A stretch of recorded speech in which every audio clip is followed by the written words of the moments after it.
سيئات أعمالنا من يهده الله فلا مضل له ومن يضلله فلا هادي له ونشهد أن لا إله إلا الله وحده لا شريك له ونشهد أن سيدنا وسندنا ونبينا وحبيبنا وحبيب ربنا وطبيبنا ومولانا محمدا عبده ورسوله أما بعد فأعوذ بالله من الشيطان الرجيم بسم الله الرحمن الرحيم وسارعوا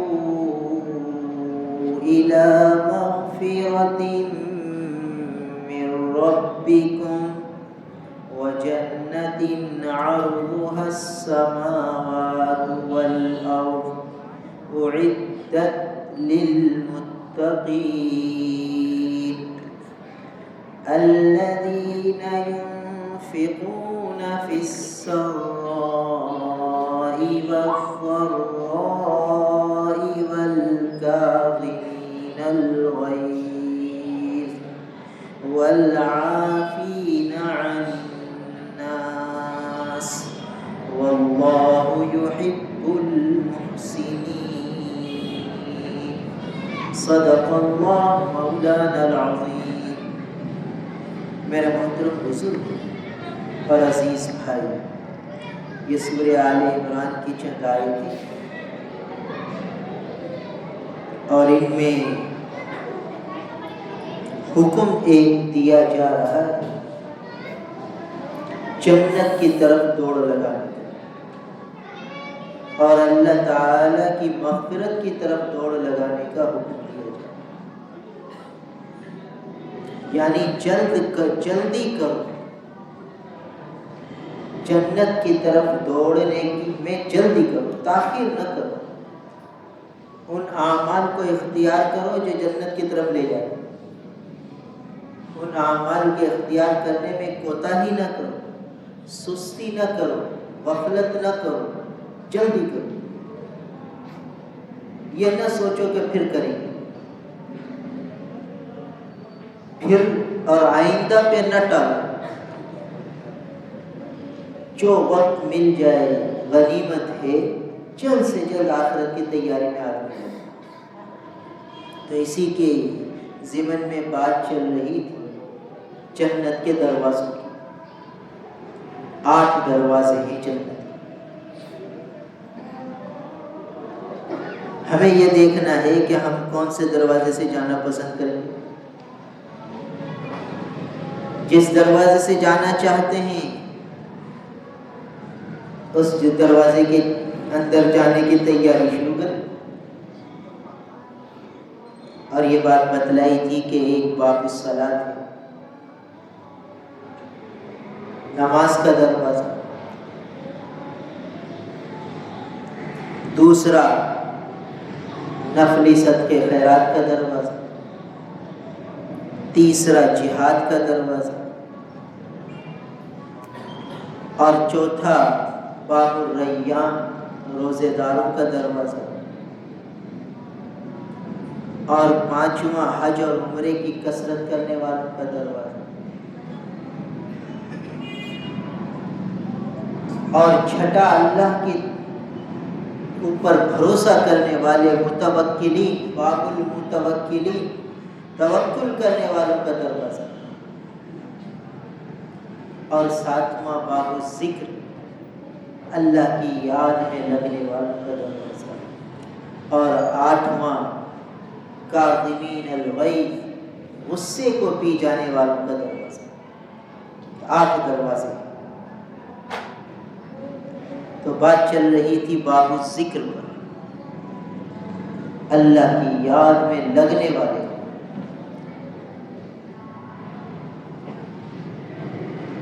اللہ کے رسول صلی اللہ علیہ وسلم نے ذکر کی خوب تاکید فرمائی۔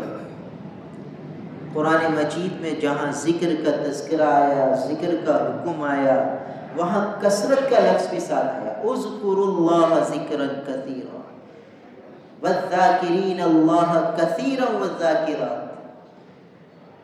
اللہ کا ذکر کثرت سے کرو، کثرت سے اللہ کا ذکر کرنے والے مرد اور عورتیں۔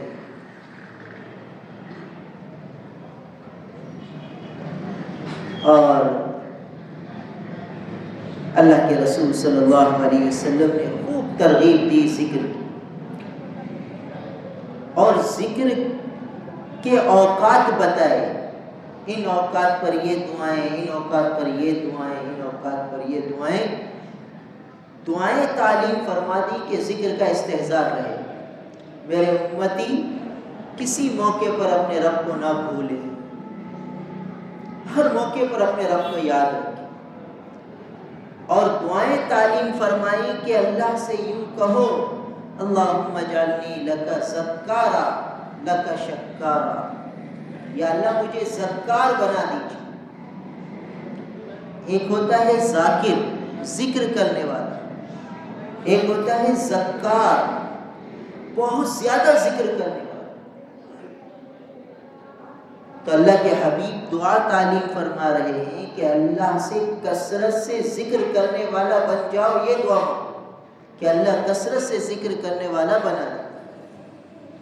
اللہم اجعلنی لک ذکارا لک شکارا، اور کثرت سے شکر کرنے والا بنا دیجیے کہ یا اللہ آپ کا خوب شکر کروں، آپ کا خوب ذکر کیا کروں۔ یہ ہمارے نبی کی دعائیں۔ اور فرمایا اللہم افتح مسامع قلوبنا بذکرک وارزقنا طاعتک وطاعت رسولک وعملا بکتابک۔ نبی دعا سکھا رہے ہیں، اللہم افتح اقفال قلوبنا بذکرک وارزقنا طاعتک وطاعت رسولک وعملا بکتابک۔ اے اللہ، یہ ہمارے دل کے جو تالے ہیں انہیں اپنی یاد کے ذریعے کھول دیجیے۔ اقفال قلوبنا، ہمارے دلوں کے جو تالے ہیں اپنی یاد سے کھول دیجیے، اپنی ذکر سے کھول دیجیے، کہ ہم اپنے دل سے ہر وقت آپ کی یاد کو سنا کریں، سنوں میں دھڑکنوں میں ذکر تیرا۔ اے اللہ میرا دل ایسا بنا دیجئے کہ میرے دل کی دھڑکنوں میں آپ کا ذکر آتا ہے، اللہ اللہ ذکر کی دھڑکنوں میں رچ جائے، بس جائے، سنوں میں ذکر تیرا دھڑکن، مزہ آ جائے مولا دل بدل دے، کہ یا اللہ آپ کی یاد میں ایسا مزہ آنے لگے، ایسا مزہ آنے لگے کہ دنیا کی کسی چیز میں دل نہ لگے، بس آپ کی یاد میں دل لگے۔ یہ دل ہے نا جس چیز میں لگتا ہے سارے وجود کو اسی کی طرف مائل کر لیتا ہے۔ دیکھو آج کل لوگوں کو موبائل کا دل لگ گیا ہے، موبائل میں دل لگ گیا ہے، تو آپ نے دیکھا ہوگا کہ جیسے ہی فرصت ملتی ہے وہ موبائل نکالتا ہے، اور جس کو ایس ایم ایس کا چسکا ہے وہ ایس ایم ایس میں لگ جاتا ہے، جس کو سوشل میڈیا کا چسکا ہے وہ سوشل میڈیا میں لگ جاتا ہے، جس کو دوستوں سے باتیں کرنے کا چسکا ہے وہ اس میں لگ جاتا ہے، یعنی ادھر فارغ ہوا ادھر موبائل نکلا ادھر وہ اس میں لگ گیا، جس کو گیم کھیلنے کا چسکا ہے وہ اس میں لگ گیا، اور بس اس میں ایسا منہمک ہوگا، ایسا منہمک ہوگا کہ بعض اوقات ضروری کام سے بھی رہ جائے، پھر ہوش آئے گا تو کہے گا ارے اتنی دیر ہو گئی۔ اور آپ نے دیکھا ہوگا گھر میں مائیں بلاتی ہیں بچوں کو، کھانے پر آ جاؤ، کہہ رہا آ رہا ہوں، ابھی آ رہا ہوں، ابھی آ رہا ہوں۔ یہ کیا ہے؟ یہ دل لگ گیا ہے۔ دل لگ گیا ہے تو اب دل جسم کو چھوڑتا نہیں ہے، جسم بھی اس میں لگا ہوا۔ اب کوئی کھانے پہ بلا رہا ہے، یعنی کھانا کتنی مزے کی چیز ہے، کیسا مزہ آتا ہے آدمی کھانا کھاتا ہے، چائے کیسی مزے کی چیز ہے، چائے پیتا ہے آدمی، مگر جب اس مزے میں لگا ہوا ہے، دل اس طرف لگا ہوا ہے، تو اب وہ دوسرے مزوں کو بھول گئے، ایسا چسکا لگتا ہے۔ یہ ہے دل کا چسکا، دل کا مزہ، کہ پھر بس ادھر فارغ ہوا ادھر موبائل ہاتھ میں، ادھر فارغ ہوا ادھر موبائل ہاتھ میں، اور جس طرف دل کی توجہ اسی طرف وہ اس چیز کو اختیار کرتا ہے، اس میں لگ جاتا ہے، اس میں مگن ہو جاتا ہے۔ تو ہمارے نبی فرما رہے ہیں کہ دل میں ایسا اللہ کی یاد گھر کر جائے کہ ادھر فارغ ہو، ادھر دل کی طرف توجہ ہو، ادھر دل کی دھڑکنوں سے اللہ اللہ کو سنتا، اللہ دل میں ایسے بس جائے، ادھر فراغت ملے، بس دل کی یہی تمنا ہو کہ فارغ ہوں اور اللہ کی یاد میں لگے، اور اللہ کی یاد میں مزہ آنے لگے، اللہ کا نام لینے میں لطف آنے لگے، جی لگنے لگے۔ بھائی جب ایسا جی اللہ کی یاد میں لگے گا تو پھر یہ ذاکرین باب الذکر سے ہنستے ہنستے داخل ہوں گے۔ بھائی ہنستے ہنستے کیوں داخل ہوں گے؟ آپ نے دیکھا کہ روایات میں آتا ہے کہ ذاکرین ہنستے ہوئے، مسکراتے ہوئے جنت کے اندر داخل ہوں گے باب الذکر سے۔ کیوں؟ اس لیے کہ یہاں ہر وقت متفکر تھے، اللہ کی یاد انہیں ہر وقت بے چین رکھتی تھی، بے قرار رکھتی تھی، دنیا کی کسی چیز میں ان کا دل نہیں لگتا، ہر وقت اللہ کی یاد میں منہمک رہتے تھے۔ تو پھر آج ہنسنے کا موقع آ گیا، آج ہنستے ہوئے داخل ہوں گے باب الذکر سے۔ تو آج مشق کرنی ہے، آج محنت کرنی ہے، اس دل کی ویرانی کو آباد کرنا ہے اللہ کی یاد سے۔ آج ہمارا دل ویران ہو چکا ہے، جب اللہ کی یاد سے دل معمور ہوگا تو پھر یہ دل آباد ہوگا۔ دیکھو اگر اس دل کو ہم نے آباد نہ کیا نا تو جو ویرانہ ہوتا ہے نا، ویرانہ، تو ویران جگہ پر جنات و شیاطین آ جاتے ہیں، ویرانے میں ان کا بسیرا ہوتا ہے، اور پھر کیا ہوتا ہے جب جنات اور شیاطین آ جاتے ہیں اور بسیرا کر لیتے ہیں تو شیاطین جہاں آتے ہیں نا وہاں توڑ ہوتا ہے، وہاں رنجش ہوتی ہے، وہاں نفرتیں ہوتی ہیں، وہاں جھگڑے ہوتے ہیں، وہاں ایک دوسرے پر الزام تراشیاں ہوتی ہیں۔ کیوں؟ کہ بھائی اس دل میں وہ شیطان بیٹھا ہوا ہے، اس ویرانے میں اس نے جگہ پکڑ لی ہے، اب وہ اپنے بھائی کے متعلق، اپنی بہن کے متعلق، اپنے رشتہ داروں کے متعلق، اپنے بڑوں سے متعلق، اپنے چھوٹوں سے متعلق وہ وسوسے ڈالتے رہتے، بدگمانیاں ڈالتے رہتے، چھوٹی سی بات کو بڑا کر کے دکھاتے رہتے۔ کیوں؟ اس لیے کہ ویران ہے، ویرانے میں آ چکا ہے شیطان، اس نے جگہ پکڑ لی ہے، لہٰذا لڑائی جھگڑے دشمنیاں۔ تو جو جتنا اللہ کی یاد سے دور ہوتا ہے اتنا اس کے دلوں میں شیاطین جگہ پکڑتے ہیں، اور پھر وہ ہر ایک سے لڑتا ہے، ہر ایک سے جھگڑتا ہے، ہر ایک سے اس کی بنتی نہیں ہے، کیونکہ ویرانہ ہے۔ اور اگر اس ویرانے کو آباد کر لیا اللہ کی یاد سے تو شیاطین نکل گئے۔ اب جب شیاطین نکل گئے تو اب کیا ہوگا؟ اب اس دل میں ہر ایک کے لیے محبت آئے گی، حسن ظن آئے گا، ہر ایک کے لیے ترحم آئے گا، رحمان کی صفت ترحم اس کے اندر آئے گی، حسن ظن آئے گا، ہر ایک کے لیے اچھا سوچے گا، جوڑ کی کوشش کرے گا، بنانے کی کوشش کرے گا، بگاڑنے کی نہیں کرے گا، بنانے کی تدابیر سوچے گا، بگاڑنے کی نہیں سوچے گا، اس لیے کہ آباد ہے۔ بھائی جو کھیتی آباد ہوتی ہے تو اس پہ پھول بھی آتے ہیں، پھل بھی آتے ہیں، اور جو کھیتی ویران ہو جائے پھر وہاں سانپ اور بچھو بسیرا کرتے ہیں، اور جہاں سانپ اور بچھو ہوتے ہیں وہاں بیماریاں ہوتی ہیں، وہاں تکلیفیں ہوتی ہیں، وہاں پریشانیاں ہوتی ہیں، اور جہاں گل و گلزار ہو وہاں دل لگتا ہے۔ تو جس کا دل اللہ کی یاد سے معمور ہوتا ہے، جب اس کے پاس کوئی جاتا ہے تو آنے والوں کا دل بھی پرسکون ہوتا ہے۔ ایسے اللہ والے ہم نے دیکھے کہ جن کے پاس جا کر بیٹھنے سے سکون ملتا، وہ کچھ بولتے نہیں تھے بولتے نہیں تھے، بس لوگ آ رہے ہیں ان کے پاس بیٹھ رہے ہیں، ان کی زیارت ہو رہی ہے، ان کا دیدار ہو رہا ہے، وہ بھی خاموش بیٹھے ہوئے ہیں، لوگ بھی خاموش بیٹھے ہوئے ہیں، اور ایسا ان کے دل آپ کی گل و گلزار کی مہک دوسرے کے دلوں پر آ رہی ہے اور سکون ملتا ہے۔ اور پھر آدمی وہاں سے اٹھ کے جاتا ہے، کہتا ہے یار بڑا سکون ملا، تھوڑی دیر بیٹھے بڑا سکون ہے۔ یہ کیا ہے؟ ان کا دل آباد ہے، گل و گلزار ہے، اللہ کی یاد سے آباد ہے، تو پھر رحمتیں برس رہی ہیں۔ اب رحمتیں برس رہی ہیں تو ساتھ والوں پر بھی سکینہ اتر رہی ہے، ان کے دلوں میں بھی سکون آ رہا ہے۔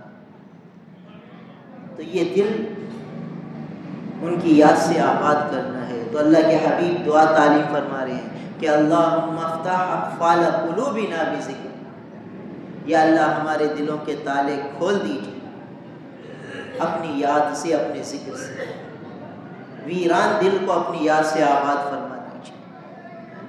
جب جس گھر میں تالا لگا ہوا ہوتا ہے نا بھائی، تو پھر وہ گھر ویران ہوتا ہے، اجڑا ہوا ہوتا ہے، اس پر مٹی پڑی ہوئی ہوتی ہے، کیونکہ کھلا ہوا تو ہے۔ اور جو گھر کھلا ہوا ہوتا ہے وہ آمد و رفت ہوتی ہے، آنا جانا ہوتا ہے، تو اس کی صفائی ستھرائی بھی ہوتی ہے۔ تو جس دل میں اللہ کی یاد ہوگی وہ آباد ہوگا، اس پر رحمتوں کا نزول ہوگا۔ تو اللہ کے حبیب فرما رہے ہیں کہ اللہ سے اللہ کی یاد کے ذریعے یہ دل کو کھلوا، اور یا اللہ اپنی اطاعت، اپنے رسول کی اطاعت نصیب فرما، اور اپنی کتاب پر عمل کی توفیق عطا فرما۔ وَارْزُقْنَا طَاعَتَكَ وَطَاعَةَ رَسُولِكَ وَعَمَلًا بِكِتَابِكَ، یا اللہ اپنی اطاعت بھی عطا فرما، اپنے رسول کی اطاعت بھی عطا فرما، اور اپنی کتاب پر عمل کی سعادت نصیب فرما۔ یہ حضور فرما رہے کہ اللہ سے یوں مانگو، اس میں اللہ کی یاد آ گئی۔ تو اللہ کے حبیب دعائیں تعلیم فرما رہے ہیں کہ ذکر کے حصول کے لیے، کہ دل اللہ کی یاد سے تر و تازہ ہو جائے، یہ بھی اللہ سے مانگو۔ تو ہر وقت اللہ کی یاد میں لگنا ہے۔ حضرت ام ہانی رضی اللہ تعالیٰ عنہ، یہ رسول اللہ صلی اللہ علیہ وسلم کی پھوپھی ذات بہن ہے، بوڑھی اور ضعیف تھی، بڑی عمر کی تھی۔ تو یہ فرماتی ہے کہ میں نے اللہ کے رسول صلی اللہ علیہ وسلم سے عرض کی کہ اللہ کے رسول میں بہت بوڑھی ہو گئی ہوں اور کوئی محنت مشقت کا کام نہیں کر سکتی، مجھے کوئی آسان عمل بتا دیجیے۔ تو اللہ کے رسول صلی اللہ علیہ وسلم نے فرمایا کہ 100 مرتبہ سبحان اللہ کہہ دیا، 100 مرتبہ سبحان، یہ 100 غلام آزاد کرنے سے بہتر ہے۔ 100 غلام بتائیے، سبحان اللہ کہنا 100 دفعہ، یہ اللہ کے حبیب ایک بڑی خاتون کو تعلیم کرنا، 100 دفعہ سبحان اللہ کہہ لو تو 100 غلام آزاد کرنے سے بہتر، اور 100 دفعہ الحمدللہ کہہ لیا کرو۔ یہ 100 گھوڑے اللہ کے راستے میں دینے سے بہتر، 100 گھوڑے اللہ کے راستے میں کوئی دے، جس پر 100 مجاہدین جا کے اللہ کے راستے میں جہاد کریں اور اللہ کے کلمے کو سربلند کریں، تو ایسے 100 گھوڑے جو دے، اس کو جو ثواب ملتا ہے اس سے زیادہ ثواب ملے گا جب تم روزانہ 100 دفعہ الحمدللہ کہو۔ یہ اللہ کے حبیب اپنی پھوپھی ذات بہن ضعیف خاتون کو تعلیم دے، اس طرح اللہ کی یاد کریں۔ اور اپنی بیٹی سے فرمایا، خاتون جنت سے فرمایا کہ غلام چاہیے یا اس سے بہتر چیز دے دے جس کا مقبول۔ تو بیٹی بھی امام الانبیاء کی تھی، فرمایا کہ غلام لے کے کیا کروں، بہتر ہی چیز دے دیجیے۔ فرمایا جب بستر پر جاؤ تو 33 دفعہ سبحان اللہ سبحان اللہ، 33 دفعہ الحمدللہ، اور 34 دفعہ اللہ اکبر کے ذکر کی تعلیم دی کہ ذکر اللہ کی، یعنی یہ سوتے ہوئے بستر پہ جا کے پڑھنا۔ کیا ہوگا؟ علماء نے لکھا ہے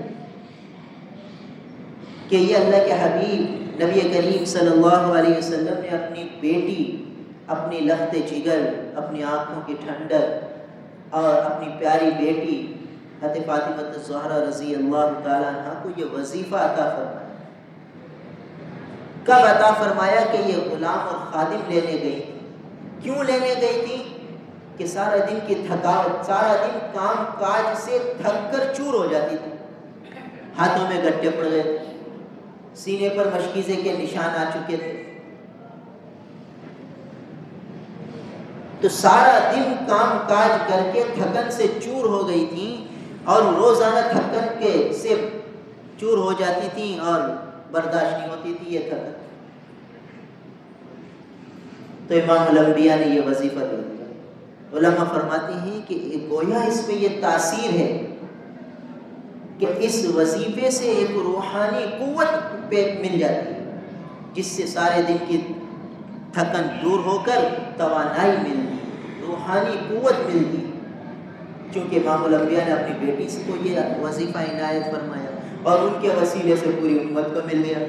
تو اگر ہر خاتون یہ عمل شروع کرے تو اسے روحانی پاور مل جائے گا.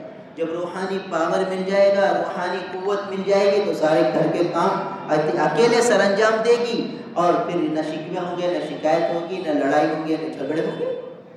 گھروں کی فضا پرسکون ہونے لگے. دیکھیے اللہ کی یاد سے کیسے کیسے مسئلے ہیں. یعنی آج گھروں میں جو خواتین میں لڑائی جھگڑے ہو جاتے ہیں وہ کام کاج نہ ہونے کی وجہ سے، کام کاج میں اونچ نیچ ہونے کی وجہ سے ہو جاتا ہے، کام کاج میں کمی بیشی کی وجہ سے ہو جاتا ہے. میں اتنا کرتی ہوں، اتنا نہیں کرتی. اور وجہ یہ ہے کہ جو زیادہ کر لیتی ہے وہ تھک جاتی ہے تو چڑچڑی ہو جاتی ہے تو دو لفظ زبان سے بول دیتی ہے، جس میں سامنے والا دو بول دیتا ہے. سارے گھر کی فضا مقدر ہو جاتی ہے، سارے گھر میں رنجش ہو جاتی ہے. امام الانبیاء وظیفہ دے رہے اپنی بیٹی کہ یہ بیٹی بھی تھک کر چور ہو جاتی تھی، تو ان کے شوہر نے فرمایا تھا کہ جا کے خادم لے آؤ. رسول اللہ صلی اللہ علیہ وسلم کے پاس خادم آئے، خادم لینے آئی اور پھر یہ وظیفہ لے کے چلی. پھر دوسری دفعہ کے بھی خادم کا مطالبہ نہیں فرمایا. معلوم ہوتا ہے کہ اس وظیفے کی برکت سے ایسی قوت اللہ نے دے دی کہ پھر خادم کی ضرورت ہی نہیں. تو اس لیے اللہ کی یاد سے اپنے دل کو آباد کرنا ہے، اپنے گھروں کو آباد کرنا ہے. آج اللہ کی یاد سے ہمارے گھر بھی ویران ہو چکے ہیں، ہمارے گھر آباد نہیں ہے اللہ کی یاد سے. اور یہود و نصارہ کی چالوں کی وجہ سے، ان کی ایسی اسکیمیں ہیں کہ مسلمان اللہ کی یاد سے غافل ہو جائے. انہوں نے ہمیں ایسے مشغلوں میں لگا دیا، ایسے دھندوں میں لگا دیا کہ اللہ کی یاد کے لیے نہ وقت ہے، نہ اللہ کی یاد کا جذبہ اور شوق اور ذوق باقی ہے. بھائی جس زمین میں کانٹے اور جھاڑیاں پیدا ہو جائیں، وہاں اب آدمی یہ چاہے کہ یہاں گل و گلزار پیدا ہو، تو کیا کرنا پڑے گا؟ اس جھاڑیوں کو وہاں سے ہٹانا پڑے گا. پہلے اس کو کہتے ہیں تنقیہ، صفائی ہوگی، تنقیہ ہوگا. اس کے بعد پھر اس میں بجائی ہوگی، کھیتی، پھر اس کے بعد اس پہ گل و گلزار آ جائیں گے، پھر اس میں اس کی تزئین ہو جائے گی. تنقیہ ہوگا، پہلے صفائی ہوگی. کیا مطلب؟ کہ پہلے ان ساری چیزوں کو چھوڑنا پڑے گا. اور آدمی کہہ رہے بھائی میں تو یہ نہیں چھوڑ سکتا، میں موبائل کیسے چھوڑوں، میں یہ چیزیں کیسے چھوڑوں. بھائی جب نہیں چھوڑے گا تو پھر جہاں جھاڑیاں ہوں، جہاں کانٹے ہوں، جہاں زمین بیکار ہو، وہاں اگر بہترین بیج بھی ڈال دو نا تو بہترین بیج بھی بیکار ہو جائے گا، اس سے کوئی گل و گلزار پیدا نہیں ہوگی. حالانکہ اعلیٰ قسم کا بیج ہے، خوب پانی آپ نے اس کو دیا ہے، خوب بڑھیا کھاد اس میں لگا دی ہے، مگر چونکہ اس کا تنقیہ نہیں ہوا اس لیے گل و گلزار پیدا نہیں. تو آج ضرورت اس بات کی ہے کہ ہم ان چیزوں میں ذرا سی کمی کرنا شروع کریں، آہستہ آہستہ. جب اس کو چھوڑیں گے پھر یہاں سے اللہ کی یاد آتی رہے گی، ادھر سے یہ تنقیہ ہوتا رہے گا، ادھر سے تزئین ہوتی رہے گی اور آگے ترقی ہوتی چلی جائے گی. تو بہرحال ایک تو یہ ہے کہ روزانہ ذکر کے لیے وقت فارغ کر، روزانہ وقت نکال کر اللہ کی یاد میں تھوڑی دیر بیٹھ جائیں. جب تھوڑی دیر آدمی اللہ کی یاد میں بیٹھے گا تو رحمت نازل، اس رحمتوں کی برکت سے یہ تنقیہ خود بخود ہونے لگے. تھوڑی دیر 10 منٹ 15 منٹ 20 منٹ آدمی تنہائی میں بیٹھ جائے اور دھیان جما کر ذکر کرنا شروع کرے، پھر اللہ تعالیٰ کی رحمت متوجہ ہوگی اور کام بننا شروع ہوگا اور دل کی دنیا آباد ہونے لگے گی. پھر آہستہ آہستہ دل اتنا لگے گا ذکر میں کہ جیسے فرصت ملے گی آدمی دل فوراً دل کی طرف توجہ کرے گا اور اللہ کی یاد آنے لگے گی. اور اللہ کی یاد آنے کا مفہوم یہ ہے کہ ہر وقت اللہ کی نافرمانی سے بچنے کا داعیہ دل میں پیدا ہوتا ہے کہ نہیں یہ اللہ کی نافرمانی ہے، اس سے میں بچ جاؤں، یہ اللہ کی نافرمانی ہے، اس سے میں بچ جاؤں. کوئی نافرمانی کی مجلس میں جائے گا تو بے چین ہو جائے گا، اس کی طبیعت وہاں نہیں لگے گی، بے چین ہو کر وہاں سے بھاگے گا کہ نہیں بھائی یہاں میں نہیں بیٹھ سکتا. دل اسے پریشان کر دے گا کہ نہیں یہ کہاں بیٹھی ہے، کہیں یعنی نافرمانی کی مجلس میں جائے گا تو بیٹھ نہیں سکے. فضائل سرکار میں حضرت شیخ رحمہ اللہ نے قصہ لکھا ہے نا، وہ ایک اللہ والی باندی تھی، باندی، اس کا مالک اسے بازار میں لے گئے اور اس باندی کو کہا کہ یار ٹھہر میں ابھی آتا ہوں. وہ ٹھہر نہ سکے، دل اللہ کی یاد سے آباد تھا اور بازار یہ غفلت کا مرکز تھا اور بے جو ہے اللہ کی یاد سے غفلت میں ڈالنے والی چیزیں وہاں ہو رہی. تو یہ بھاگ کے گھر آ گئی، آقا گھوم پھر کر اس جگہ آیا باندی کو لینے تو وہ تھی نہیں. گھر آیا تو باندی کہنے لگی آقا مجھ سے نہ ہونا، پہلے میری بات سن لو کہ آپ مجھے جہاں کھڑا کر کے گئے تھے وہاں غفلت ہی غفلت تھی، میرا دل گھبرایا، میں بے قرار ہو گئی، بے چین ہو گئی، اس لیے بھاگ کے آ گئی کہ وہاں تو اللہ کی یاد کرنے والا کوئی تھا ہی نہیں، ویران جگہ تھی. حالانکہ ویران نہیں تھی، وہ تو آباد تھی. تو آج یہ جتنی آبادی نظر آ رہی ہے یہ ویرانہ ہے، یہ اصل میں ویرانہ ہے. اس لیے کہ جس دل میں اللہ کی یاد نہیں ہے وہ ویران گھر کی مانند، تو وہ یہ سب ویرانہ ہے. آباد کون سا گھر ہے؟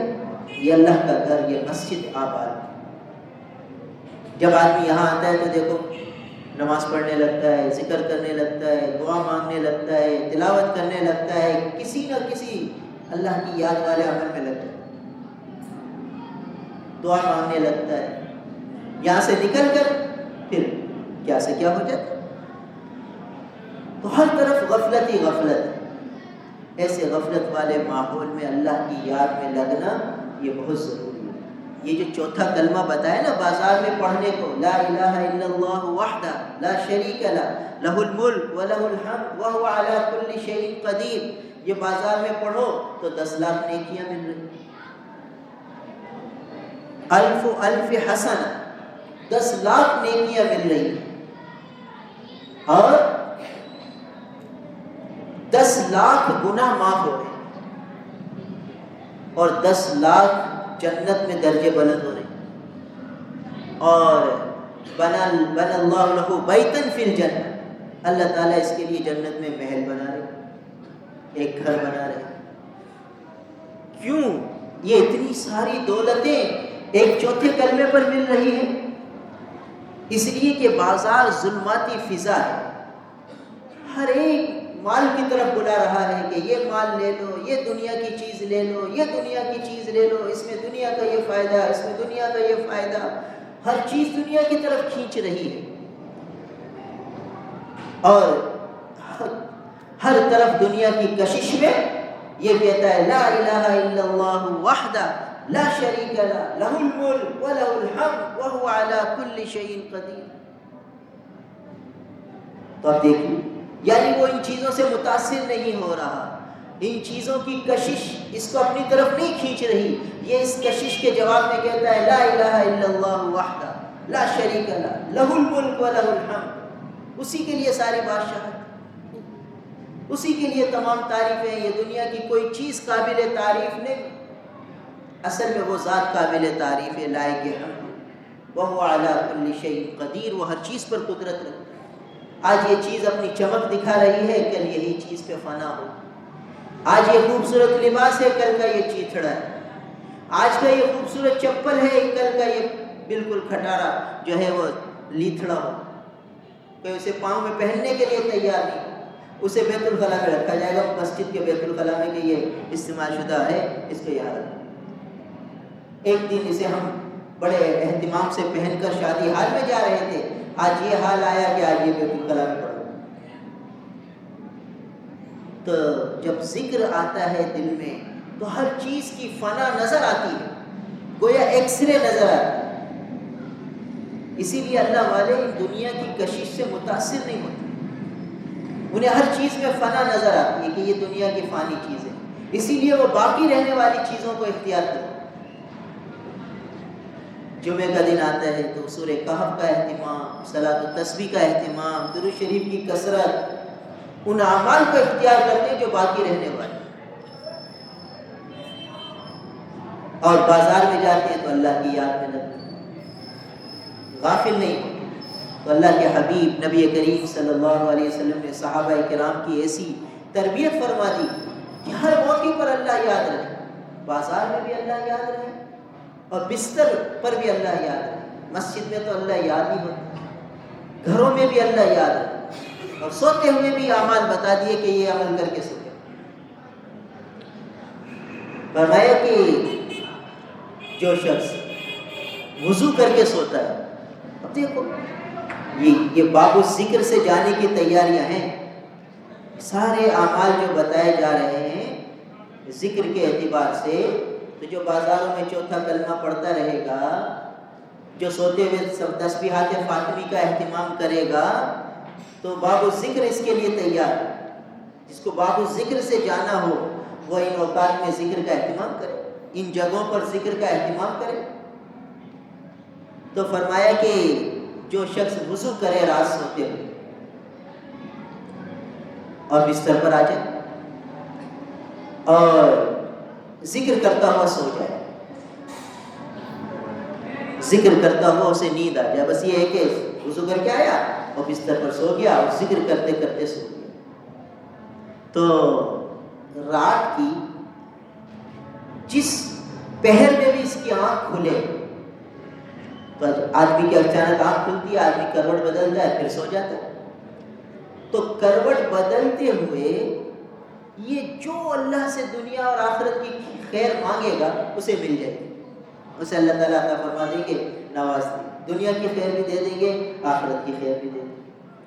دیکھیے اللہ کے رسول صلی اللہ علیہ وسلم وظیفہ بتا رہے ہیں اللہ سے لینے کا، کہ کسی کو کوئی ضرورت ہے، کوئی حاجت ہے، کوئی پریشانی ہے، کوئی الجھن اور پریشانیوں میں آیا ہوا ہے، تو وہ یہ نبی کا عطا فرمودہ وظیفہ اختیار کرے، وضو کر کے سو جائے اور یہ ذکر کرتا کرتا سو جائے، اور اسی میں رات کو کسی پہر آنکھ کھل جائے تو مانگ لے جو اس کی ضرورت ہے، جو حاجت ہے، جو پریشانی ہے، دنیا کے لیے اعتبار سے بھی اور آخرت کے اعتبار سے بھی، جو مانگے گا اللہ تعالیٰ اس کو عطا فرمائے۔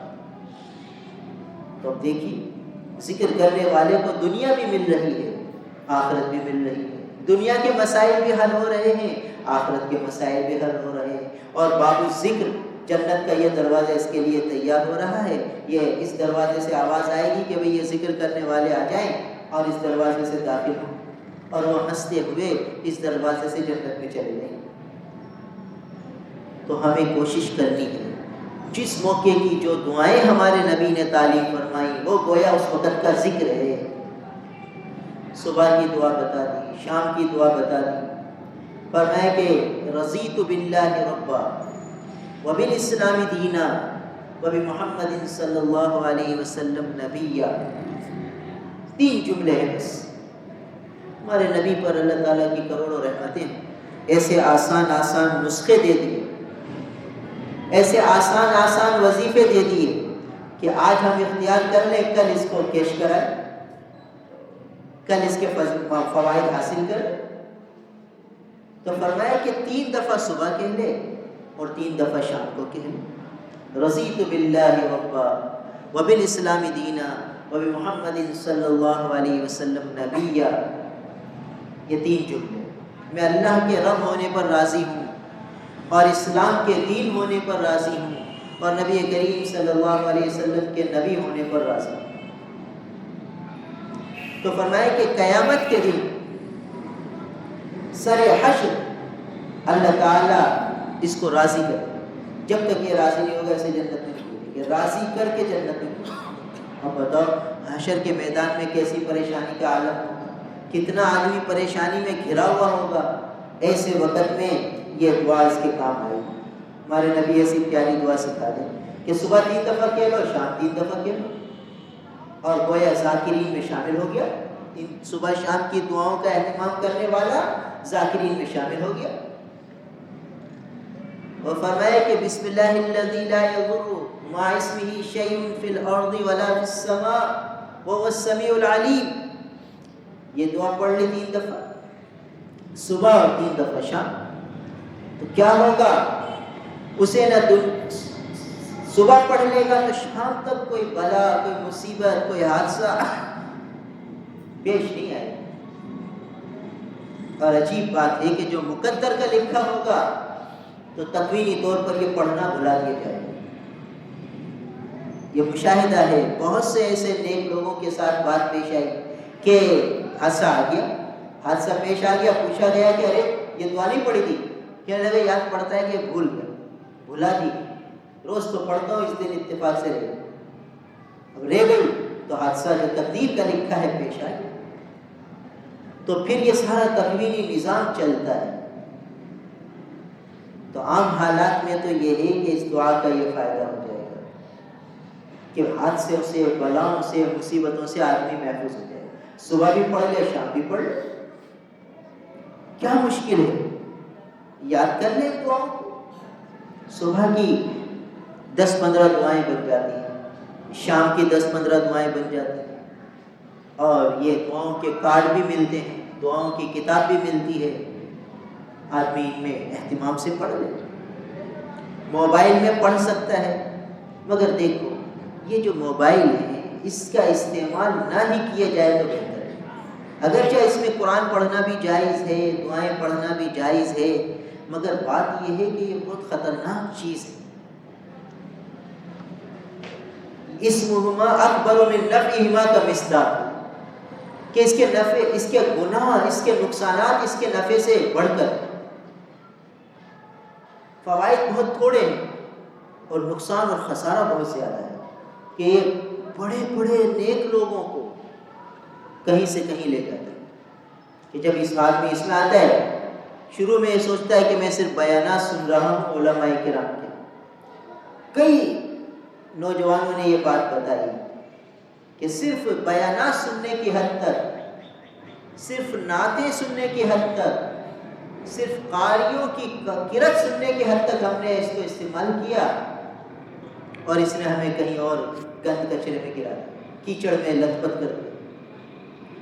ایسی خطرناک چیز ہے کہ آدمی اچھے جذبے سے اس کو استعمال کرتا ہے اور پھر یہ غفلت میں ڈال دیتا ہے. تو یہ ایسا خطرناک ہتھیار ہے کہ آدمی یہ سمجھتا ہے کہ چلو بھائی میں اس کے نفع حاصل کر لوں. بھائی اس سے نفع حاصل کرنے کے لیے تو وہ آدمی میدان میں آئے, بھائی سمندر میں وہ چھلانگ لگائے جو تیراک ہو, اور ماہر تیراک ہو, اور اس کے پاس ڈوبنے سے بچنے کے انتظام بھی, اور جو تھوڑی بہت چھوٹی سی دریا میں چھلانگ لگا کے تیر لیتا ہے اور تیر کر واپس آ جاتا ہے, ایسا آدمی یہاں نہیں چلے. سمندر میں وہ آدمی چھلانگ نہیں لگا سکتا کیونکہ اس کو پورا تیرنا تھوڑی آتا ہے, اور ڈوبنے سے بچنے کے اسباب اس کے پاس تھوڑی. تو آج ہر آدمی یہی حال ہے کہ وہ اناڑی ہے اور کہتا ہے کہ نہیں میں تو بچ جاؤں گا, وہ بچ سکتا نہیں, اور پھر کہیں سے کہیں نکل جائے. تو اس لیے آدمی کوشش یہ کرے کہ مجبوری میں تو چلو ٹھیک ہے, سفر میں ہے اور سفر میں قرآن پاک ساتھ نہیں ہے, تو سفر کی حالت میں چلو قرآن پاک کی جگہ یہ موبائل میں پڑھ لے, دعائیں پڑھ لے موبائل میں. مگر جب اپنے مقام پر ہے اور مسجد میں ہے تو بھائی قرآن کو اٹھانا ثواب ہے, قرآن پاک کو دیکھنا ثواب ہے, قرآن پاک کو چومنا ثواب ہے. یہ ساری سعادتوں سے کیوں محروم ہوتا ہے؟ بہت سے لوگ نماز پڑھنے کے بعد اللہ کا فضل ہے کہ وہ قرآن کی تلاوت کرتے ہیں, مسنون دعائیں پڑھتے ہیں, تو موبائل میں نکالا اور شروع ہو گئے. الحمدللہ بہت اچھی بات ہے, مگر کتنی بڑی سعادتوں سے محروم ہو رہے ہیں کہ قرآن کو ہاتھ میں اٹھانے کی سعادت سے محروم ہو گئے تھوڑی سی سستی غفلت کی وجہ سے، اور قرآن پاک کو دیکھنے کی سعادت سے محروم ہو گئے، اور قرآن پاک کو چومنے کی سعادت سے محروم ہو گئے۔ بتاؤ کتنی ساری سعادتوں سے محرومی ہوئی۔ اگرچہ پڑھنا جائز تھا اور وہ ساری برکتیں جو پڑھنے پر ملتی ہیں ان کو ملے گی، مگر یہ دولتوں سے محروم ہو گیا۔ یہ ہمت کرتا، کوشش کرتا، کھڑا ہو کے قرآن پاک اٹھاتا، بیٹھتا، اس کو چومتا، اس کو دیکھتا، ہاتھ میں پکڑ کے جتنی دیر 5 منٹ 10 منٹ قرآن پاک ہاتھ میں ہوتا تو آپ 5-10 منٹ قرآن میں کو ہاتھ میں اٹھانے کی عبادت کا ثواب اس کے کھاتے میں لکھا جائے۔ اب موبائل کو ہاتھ میں لے کر پڑھ رہا ہے تو یہ ثواب تھوڑی لکھا جائے گا۔ بھائی ہمیں آخرت کا تاجر بننا ہے۔ تاجر کیا کرتا ہے؟ 0.5% کے لیے بھی ایک دکاندار سے سودا چھوڑ کے دوسرے سے لیتا ہے، کہتا ہے نہیں 1% کے لیے کراچی سے مال منگاتا ہے۔ اسے کوئی کہے یار اتنا تو تیرا خرچہ آ جائے گا، تو کہے گا 0.5% خرچے میں جائے گا، 0.5% پھر بھی بچے گا، اس لیے کراچی سے منگاتا ہے۔ اگرچہ پریشانی ہوتی ہے، فون کرنا پڑتا ہے، اور ٹرانسپورٹ کی مشقت اور اس کے گدا گاڑی والوں کی منتیں کرنی پڑتی ہیں، سب کرتا ہے، کیوں؟ 0.5% بچ جائے گا، 1% بچ جائے گا۔ اور آخرت کے اعتبار سے ارے بھائی جائز تو ہے، موبائل نکالا اور پڑھنا شروع ہو، ٹھیک ہے جائز ہے، ناجائز تو کوئی نہیں کہہ رہا، مگر کتنے بڑے انعام سے، کتنے بڑے ثواب سے، کتنی بڑی اکرام سے، کتنی بڑی عبادتوں سے محروم ہوا جا رہا ہے۔ یہ خطرناک چال ہے کہ آج اس نے قرآن پاک ہاتھ میں لینا چھوڑا، اور ابھی یہ مسجد میں صرف موبائل قرآن پاک کی تلاوت کے لیے کھول رہا ہے، اب تھوڑی دیر فرصت ملے گی تو پھر یہ کہیں سے کہیں نکل جائے، مسجد میں بیٹھا بیٹھا قرآن کہاں سے کہاں چلا جائے گا، اللہ ہماری حفاظت فرمائے۔ تو بھائی آخرت کی تیاری میں لگنا ہے، اور جنت کا شوق، جنت کا ذوق یہ پیدا کرنا ہے۔ پھر ایک روایت میں فرمایا معراج کے موقع پر حضرت آدم علیہ السلام سے ملاقات ہوئی، حضرت ابراہیم علیہ السلام سے رسول کریم صلی اللہ علیہ وسلم کی ملاقات ہوئی، تو حضرت ابراہیم علیہ السلام نے فرمایا کہ اپنی امت کو میرے سلام کہہ دے، تو علماء نے لکھا ہے کہ وعلیکم السلام کہنا چاہیے۔ اور پھر فرمایا کہ اپنی امت کو یہ بتا دینا کہ اللہ تعالیٰ نے جو جنت بنائی ہے وہ ایک چٹیل میدان ہے، اور اس کے پودے سبحان اللہ، الحمدللہ، لا الہ الا اللہ، اللہ اکبر۔ ابراہیم علیہ السلام نے ایک پیغام ہمیں دیا ہے کہ دیکھو اللہ کی یاد میں لگنا، تمہاری جنت سمرتی چلی جائے گی، بنتی چلی جائے گی، غافل نہ ہونا۔ حضرت ابراہیم علیہ السلام نے ہمیں پیغام دیا ہے کہ غفلت میں زندگی نہ گزار۔ اب اتنے بڑے نبی وہ ہمیں ایک ایسی نصیحت فرما رہے ہیں کہ دیکھو جنت ایک چٹیل میدان ہے، اور جنت کے جو پودے ہیں وہ یہ ذکر ہے۔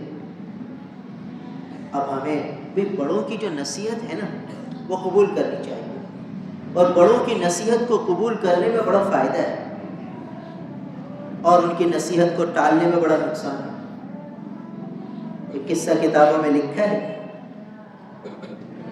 یاد آ گیا تو سنا دیتا ہوں کہ پہلے زمانے میں لوگ بزرگوں کے پاس جاتے تھے اور ان کی خانقاہ میں رہتے تھے۔ تو 3 دوست تھے، وہ اپنے علاقے سے خوب دور جنگل پار کر کے اپنے شیخ کے پاس جاتے اور وہاں ان کی خانقاہ میں جا کے رہتے تھے۔ ہر سال ان کا معمول تھا کہ چند دنوں کے لیے جاتے، اور جب واپس ہوتے تو اپنے شیخ سے کہتے کہ حضرت کوئی نصیحت فرما دیں، تو شیخ انہیں کوئی نصیحت فرما دیتے، پھر یہ واپس آ جاتے۔ ایک دفعہ یہ اپنے شیخ کے پاس 3 دوست گئے تو کہنے لگے حضرت عصر کے وقت کہ حضرت ہم جو ہے کل انشاءاللہ فجر کے بعد چلے جائیں گے، تو آپ ہمیں کوئی نصیحت فرما دیں، آج ہمارا آخری دن ہے، آخری رات ہے، صبح فجر کے بعد ہماری واپسی ہے، آپ ہمیں کوئی نصیحت فرما دیں۔ تو شیخ نے کچھ سوچا اور فرمایا کہ اچھا یوں کرنا، عشاء کے بعد مل لینا، عشاء کے بعد میں آپ کو کوئی نصیحت کر دوں۔ تو عشاء کے بعد پھر ملے کہ حضرت وہ صبح ہماری واپسی ہے، آپ ہمیں کوئی نصیحت فرما دیں۔ تو شیخ نے کچھ سوچا اور پھر میں اچھا تم یوں کرنا، صبح جاتے ہوئے مسافہ کرو گے تو پھر بتا دو۔ جب فجر کے وقت آئے تو کہا حضرت اب ہم جا رہے ہیں، آخری مسافہ ہے، اب ہمیں کوئی نصیحت فرما دیں۔ تو پھر شیخ نے کچھ سوچا، اب کہا کہ بھئی اب نصیحت یہ ہے کہ ہاتھی کا گوشت نہ کھانا، ہاتھی کا گوشت نہ کھانا۔ اب یہ تینوں ایک دوسرے کو منہ دیکھنے لگے کہ ہاتھی کا گوشت تو ویسے ہی حرام ہے اور ہم مسلمان ہیں، حرام چیز کیسے کھائیں گے؟ تو شیخ نے آج یہ کیا نصیحت فرما دی؟ بہرحال اس زمانے میں چوں چرا نہیں تھا کہ آپ نے یہ نصیحت کیوں کی اور کیسے کی، بس خاموشی سے چلے گئے۔ چلتے چلتے جنگل میں پہنچے تو راستہ بھٹک گئے، راستہ بھٹک گئے اور ایسی جگہ پہنچے کہ جنگل بیابان، اور کھانے کا توشہ ختم ہو گیا اور بھوک کی حالت اور جان کے لالے پڑ گئے۔ اب سوچنے لگے اب کیا کریں، اب جنگل بیابان میں اب تو موت ہی موت ہے صاحب۔ اچانک ایک ہتھنی کا بچہ نظر آیا، پکڑ لیا اس کو، وہ کہا کہ بھئی دیکھو اضطراری حالت ہے، موت قریب ہے، اور جب اضطراری حالت ہو تو حرام بھی بقدر ضرورت حلال ہو جاتا ہے۔ تو اب یہ ہے کہ ہم اس ہتھنی کے بچے کو ذبح کر لیتے ہیں اور ایک دو بوٹی اس کی کھا لیتے ہیں، سینک کر آگ لگا کر، اور یہ ہے اپنی جان بچا لیتے ہیں، کیونکہ جان بچانا فرض ہے۔ تو فوراً شیخ کی نصیحت یاد آئی کہ شیخ نے فرمایا تھا کہ ہاتھی کا گوشت نہیں کھانا۔ تو ایک نے کہا بھائی میں تو شیخ کی نصیحت پر عمل کروں گا کیونکہ شیخ نے نصیحت کی۔ انہوں نے کہا بھائی وہ تو ٹھیک ہے، نصیحت تو شیخ کی اپنی جگہ پر سر آنکھوں پر، مگر بات یہ ہے کہ یہ اضطراری حالت ہے، جان خطرے میں ہے اور جان بچانا فرض ہے، لہذا فرض پر عمل کرنا چاہیے۔ مگر ٹھیک ہے تم عمل کرو، میں شیخ کی نصیحت پر عمل کروں گا۔ اور انہوں نے اس بچے کو ذبح کیا، ہاتھی کے بچے کو، اور اپنی اس کی بوٹیاں آگ پر سیکی اور کھا گئے۔ اور جب کچھ کھایا تو نیند آ گئی، اب تینوں دوست ساتھ لیٹ گئے۔ تھوڑی دیر بعد وہ ایک ہتھنی بڑی دہشت ناک آوازیں لگاتی ہوئی اپنے بچے کو ڈھونڈتی ہوئی آئی۔ اب وہ دونوں تو بالکل بے سدھ سو گئے تھے کیونکہ کھانا پیٹ میں چلا گیا، نیند آ گئی، اور یہ جس نے کھانا نہیں کھایا تھا بھوک کی وجہ سے اس کی تو آنکھ ہی نہیں لگ رہی، اور اب اس کو ہتھنی کی چنگھاڑنے کی آوازیں آ رہی تھی اور یہ گھبرا رہا تھا کہ اب کیا ہوگا۔ اور ہتھنی نے دیکھا کہ بچہ ذبح شدہ ہے اور اس کے تو ٹکڑے ہوئے پڑے ہیں، تو یہ انسانوں کے پاس آئے، 3 آدمی سوئے ہوئے، تو اس نے اپنی سونڈ سے سب کو سونگا، تو جب ان کے منہ کو سونگا تو بچے کی خوشبو آئی کہ انہوں نے گوشت کھایا ہے بچے کا۔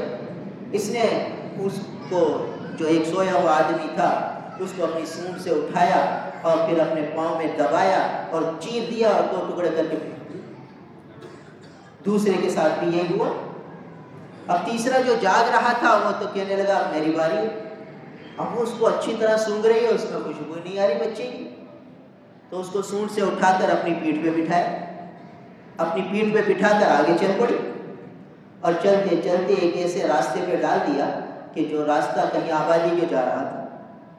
سامنے اسے آبادی نظر آنے لگی تو یہ اٹھ کر وہاں آبادی میں چلا گیا، اور آبادی میں جا کے لوگوں کو بتایا کہ بھئی ہم راستہ بھول گئے اور یہ ہمارے ساتھ ہوا۔ بہرحال گاؤں والوں نے اس کو کھلایا پلایا اور پھر اس کو راستہ بتایا کہ تمہارے گنگا علاقے کا راستہ اس طرف ہے، اور یہ اپنے علاقے میں پہنچ گیا خیر عافیت سے۔ اگلے سال ہوا تو یہ پھر شیخ کے پاس اکیلا گیا، تو شیخ نے پوچھا کہ ارے بھائی وہ تمہارے 2 ساتھی کہاں ہیں؟ تو اس نے کہا حضرت وہ آپ نے جو نصیحت فرمائی تھی تو وہ انہوں نے عمل نہیں کیا، میں نے عمل کیا، اللہ نے مجھے بچا لیا، وہ ہلاک ہو گئے۔ تو شیخ نے کہا کہ ارے بھائی کون سی میں نے نصیحت کی تھی، مجھے تو یاد بھی نہیں۔ کہنے لگے حضرت وہ آپ نے فرمایا تھا نا کہ ہتھنی کا گوشت نہیں کھانا۔ تو شیخ کو یاد آیا، ارے ہاں۔ کہنے لگے اصل میں بات یہ کہ تم نے اثر کے وقت پوچھا تو میرے ذہن میں یہی بات آئی کہ میں تمہیں یہ نصیحت کروں کہ ہتھنی کا گوشت نہیں کھانا۔ تو پھر میرے جی میں یہ بات آئی کہ ہتھنی کا گوشت تو ویسے ہی حرام ہے، ہاتھی کا گوشت تو حرام ہے، اور یہ ماشاءاللہ ہر سال آتے ہیں، نیک لوگ ہیں، دین کے مسائل سے واقف ہیں، انہیں اس نصیحت کا کیا فائدہ ہوگا؟ لہٰذا میں نے کہا کہ ابھی کوئی اور بات ذہن میں آ نہیں رہی تو عشاء کے بعد مل لینا۔ جب عشاء کے بعد تم لوگوں نے نصیحت کی درخواست کی تو پھر میں نے سوچا کہ اللہ میں نے کیا نصیحت کروں، تو پھر ذہن میں یہی آئی بات کہ انہیں کہو کہ ہاتھی کا گوشت نہ کھاؤ۔ پھر میں نے سوچا کہ ہاتھی کا گوشت تو ہوتا ہی حرام ہے، یہ لوگ تو ویسے نیک ہیں، دیندار ہیں، یہ تو ہاتھی کے گوشت سے ویسے ہی پرہیز کرتے ہیں، حرام تھوڑی کھاتے ہیں، تو میں نے کیا نصیحت کروں؟ دوسری کوئی بات ذہن میں نہیں آئی۔ جب فجر کے وقت آخری مسافہ تم لوگوں نے کیا تو اس وقت پھر تم نے نصیحت کی درخواست کی تو پھر میرے ذہن میں یہی بات آئی، اللہ نے یہی ڈالا۔ تو پھر میں نے سوچا کہ شاید اسی میں کوئی حکمت ہے کہ اللہ تعالیٰ ہر وقت میرے ذہن میں یہی بات ڈالا، تو میں نے تمہیں کہہ دیا کہ بے ہاتھی کا گوشت نہ کھانا۔ تو اب انہوں نے اپنے شیخ کی نصیحت پر عمل کیا، ایک ساتھی نے، اللہ نے اسے محفوظ رکھا، دو نے عمل نہیں کیا، وہ برباد ہو گئے، تباہ ہو گئے۔ بھائی ہمیں حضرت ابراہیم علیہ السلام نے نصیحت فرمائی، امام الانبیاء علیہ السلام نے ہم تک پہنچائی ہے، صحابہ کے واسطے سے یہ بات ہم سب تک پہنچی ہے۔ بھائی اگر ہم اس نصیحت پر عمل کر لیں کہ جنت ایک چٹیل میدان ہے اور اس کے پودے سبحان اللہ، الحمدللہ، لا الہ الا اللہ، اللہ اکبر ہیں، تو ہمیں کثرت سے پودے لگانے ہیں۔ آج اگر ہم نے حضرت ابراہیم علیہ السلام کی نصیحت پر عمل کر لیا، بھائی ہماری جنت وہ بہت وسیع ہوگی۔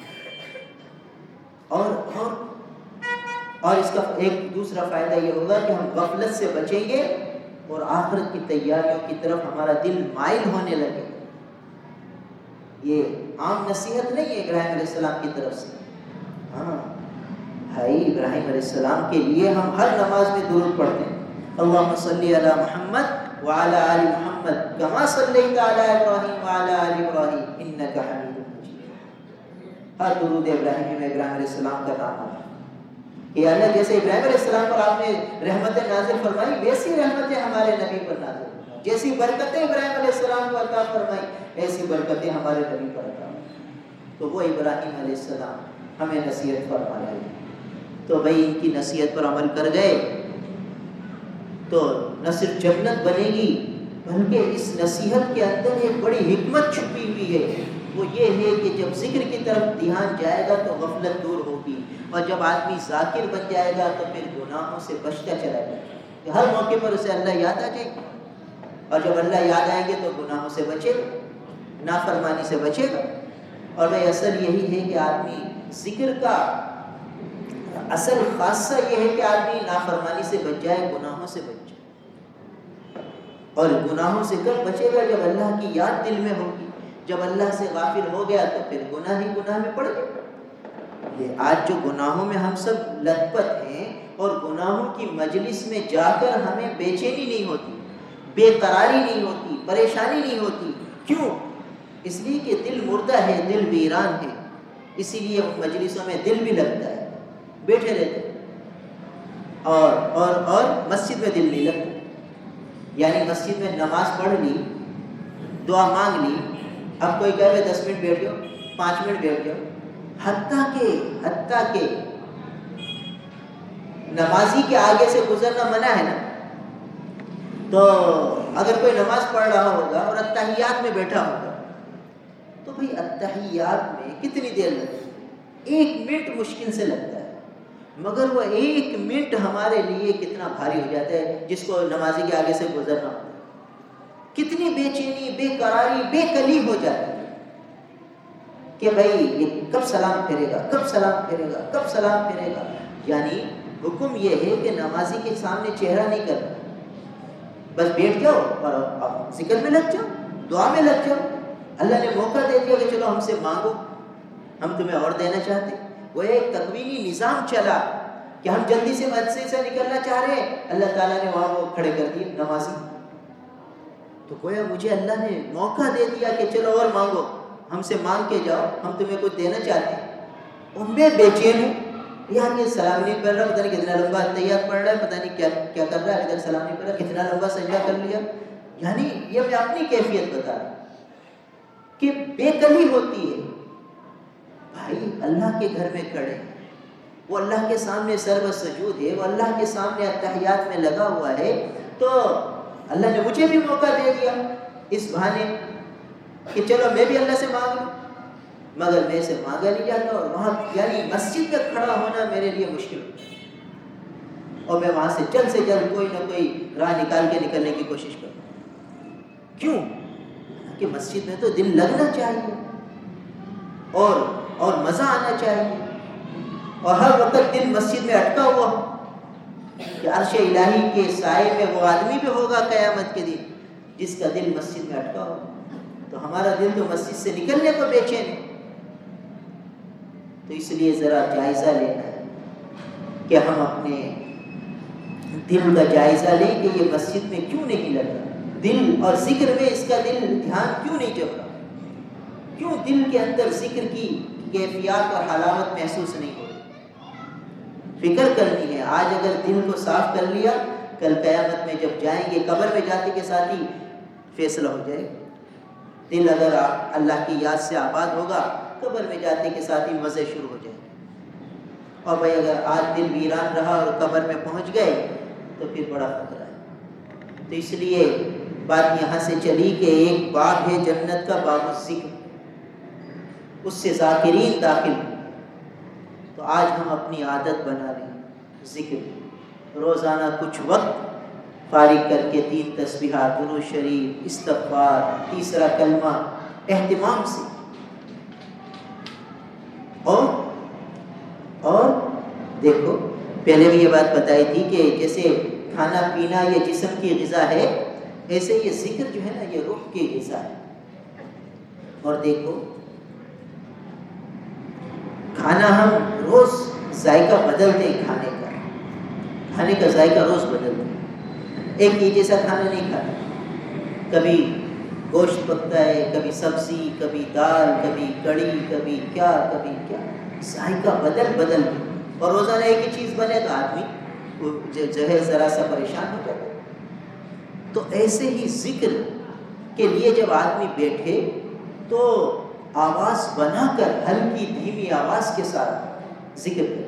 دیکھو یہ جو نعت خواں ہوتے ہیں، بعض نعت خوانوں کی نعت کی آواز کا اثر دل پر کیسا ہوتا ہے کہ آنکھوں سے آنسو آنے لگتے۔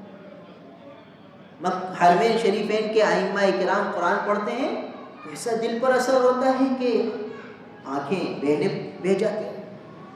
کیوں؟ یہ آواز کے اندر اللہ نے تاثیر رکھی۔ تو آدمی تنہائی میں بیٹھ کر ذکر اللہ کے نام کو لے اور آواز بنائے، وہ اپنے دل کو آباد کرنے کے لیے جس آواز میں اس کو مزہ آئے بس اس میں لگ جائے، اس انداز سے ذکر شروع کر، ہلکی دھیمی آواز۔ تو اب کیا ہوگا؟ اب دل لگے گا، ذائقہ بدل رہا ہے۔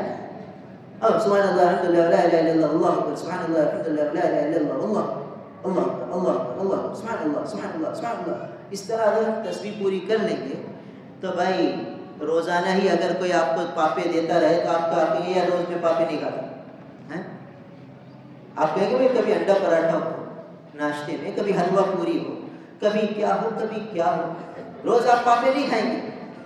اور اسی طریقے سے روز ایک کھچڑی نہیں کھائیں گے، روز کھچڑی نہیں کھائیں گے، کبھی کیا ذائقے بدل دیں۔ تو ایسے ہی جب سبحان اللہ کہیں تو ایسی پیاری آواز بنائیں جو آپ کے دل پر اثر کرے، پھر اس کا اثر آپ کی آنکھوں پر آئے، پھر آنکھیں بہہ پڑیں۔ اور حدیث میں آتا ہے کہ تنہائی میں بعض لوگ اللہ کا ذکر کریں گے اور ان کی آنکھیں بہہ پڑیں تو ایسے لوگ بھی عرش الہی کے سائے میں قیامت کے اللہ ہم کو اپنے عرش کے سائے میں جگہ دیں گے کہ دیکھو یہ میرا نام لے کر روتے تھے، میری یاد میں روتے تھے۔ بھائی یہ ذائقے اللہ نے دیے ہیں، ہمارے ہاتھ میں ہیں، ہمیں لینے ہیں، مزے لینے اللہ کے نام کے۔ آج لے لیے مزے تو کل یہ کام دے گی، اور اگر آج غفلتوں میں ڈوب کر چلے گئے تو بھائی بڑا خسارہ ہو جائے گا۔ ایک دن، ایک ہی وقت، ایک مرتبہ زندگی ملی ہے بس، اس کے بعد پھر یہ زندگی نہیں، پھر حساب کا دن شروع ہو جائے گا۔ اس لیے فکر کرنی ہے۔ تو باب الذکر یہ ایک 7واں دروازہ جنت میں جانے کا، اس کے لیے بھی ہمیں کوشش کرنی ہے۔ بھئی یہ دروازہ تو ہر ایک حاصل کر سکتا ہے نا ذکر، اس کے لیے وضو کی بھی ضرورت نہیں، ذکر کے لیے وضو کی بھی ضرورت نہیں۔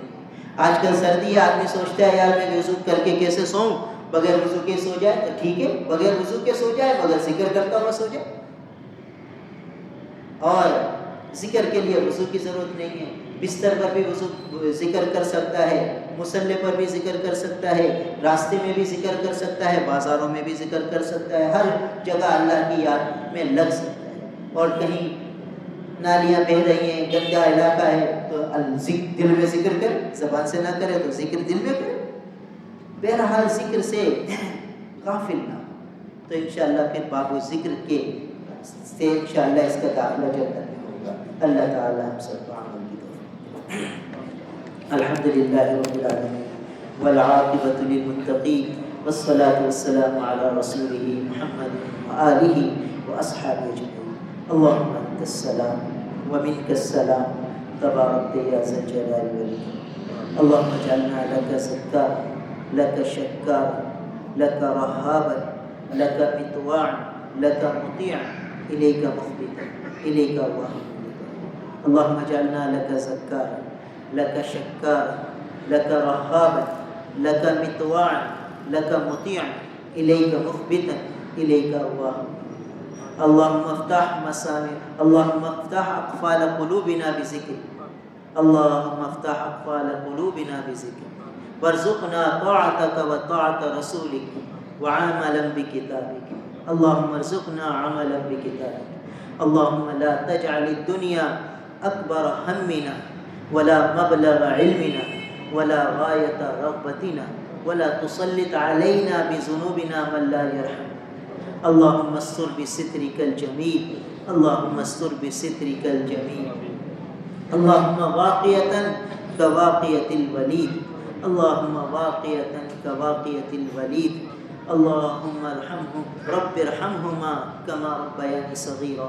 رب ارحمهما كما ربياني صغيرا. رب ارحمهما كما ربياني صغيرا. رب اجعلني مقيم الصلاة ومن ذريتي ربنا وتقبل دعاء. ربنا اغفر لي ولوالدي وللمؤمنين يوم يقوم الحساب. ربنا آتنا في الدنيا حسنة وفي الآخرة حسنة وقنا عذاب النار. یا اللہ ہمارے دلوں کو اپنی یاد سے آباد فرما دیجیے. یا اللہ ہمارے دل ویرانے بن چکے ہیں، یا اللہ آپ انہیں اپنی یاد سے آباد کر دیجیے. اے اللہ آپ کی یاد میں ہمارا دل لگنے لگے، ہر موقع پر آپ کی یاد ہمارے دل میں بسی ہوئی ہو. اے اللہ ایسا دل ہمارا بنا دیجیے. اے اللہ ہمارے دلوں سے غفلت کے پردے ہٹا دیجیے، اپنی محبت سے ہمارے دل کو بھر دیجیے، ہمارے رگ و ریشے میں اپنی محبت کو ڈال دیجیے. اللہم ارزقنا حبک وحب من یحبک وحب عمل یقرب الى حبک. اللہم اجعل حبک احب الاشیاء الی واجعل خشیتک اخوف الاشیاء عندی واقطع عنی حاجات الدنیا بالشوق الى لقائک. فإذا أقرت أعين أهل الدنيا من دنياهم فأقرر عيني من عبادتك. اللهم ارزقنا عينين هطالتين تسقيان القلب بظروف الدم من خشيتك قبل أن تكون الدموع دما والأضراس جمرا. اللهم استر بسترك الجميل. اللهم طهر قلبي من النفاق وعملي من الرياء ولساني من الكذب وعيني من الخيانة فإنك تعلم خائنة الأعين وما تخفي الصدور. اے اللہ ہر قسم کی عافیت نصیب فرما دیجیے، ہر قسم کی عافیت اور سلامتی نصیب فرما دیجیے. یا اللہ موسم کی خیر بھلائی ہمیں نصیب فرما دیجیے. موسم کی بیماریاں تکلیفوں سے سب کی حفاظت فرمائیے، بڑوں کی، بچوں کی، عورتوں کی، مردوں کی، بوڑھوں کی، جوانوں کی. یا اللہ سب کی حفاظت فرما، سب کے لیے عافیت کے، سلامتی کے، خیر کے فیصلے فرما دیجیے. یا اللہ جو بیمار ہے انہیں شفا دے دیجیے، جو پریشانیوں میں آئے ہوئے ہیں ان کے لیے عافیت کے، سلامتی کے فیصلے فرما دیجیے. اے اللہ ہم سب کے لیے عافیت کے، خیر کے، بھلائیوں کے فیصلے فرما دیجیے. اے اللہ ہمارے یہ ساتھی دور دور سے آتے ہیں، سب کو اپنی شان کے مطابق اجر جزیل سے نوازیے. ہمارا یہاں بیٹھنا آپ کی رضا کا ذریعہ بنا لیجیے، آپ کے قرب کا ذریعہ بنا لیجیے. اے اللہ آپ کے محبوب کے اتباع کا ذریعہ بنا لیجیے، آپ کے محبوب کی محبت کے دل میں بسنے کا ذریعہ بنا لیجیے. اپنے محبوب نبی کریم صلی اللہ علیہ وسلم پر کروڑوں رحمتیں نازل فرما دیجیے. ہماری طرف سے ہمارے آقا پر کروڑوں رحمتیں نازل فرما دیجیے. کروڑوں درود و سلام ہماری طرف سے اپنے محبوب صلی اللہ علیہ وسلم کو پہنچا دیجیے. یا اللہ اپنے محبوب کی سچی محبت عطا فرما دیجیے، اپنے محبوب صلی اللہ علیہ وسلم کا کامل اتباع نصیب فرما دیجیے، اپنے محبوب صلی اللہ علیہ وسلم سے قلبی لگاؤ عطا فرما دیجیے، حضور کی طرف قلبی میلان عطا فرما دیجیے، قلبی انسیت نصیب فرما دیجیے، قلبی تعلق نصیب فرما دیجیے. یا اللہ محروم نہ فرمائیے، یا اللہ محروم نہ فرمائیے. رسول اللہ صلی اللہ علیہ وسلم پر برسنے والی رحمتوں میں سے ہمیں بھی حصہ عطا فرما دیجیے. آپ صلی اللہ علیہ وسلم کے قلب اطہر کی کیفیات میں سے ہمیں حصہ عطا فرما دیجیے. اے اللہ محروم نہ فرمائیے. ربنا هب لنا من ازواجنا وذرياتنا قرة اعين واجعلنا للمتقين اماما. ربنا آتنا في الدنيا حسنة وفي الآخرة حسنة وقنا عذاب النار. یا اللہ بہت سے لوگوں نے دعاؤں کے لیے کہا ہے، سب کے نیک تمناؤں کو جائز حاجات کا پورا فرما دیجیے، سب کے مسائل کو یا اللہ حل فرما دیجیے. ہماری دعاؤں کو اپنے حبیب نبی کریم صلی اللہ علیہ وسلم کے وسیلے سے قبول فرما دیجیے. ربنا تقبل منا انك انت السميع العليم وتب علينا انك انت التواب الرحيم وصلى الله تعالى على خير خلقه محمد وآله واصحابه اجمعين آمين برحمتك.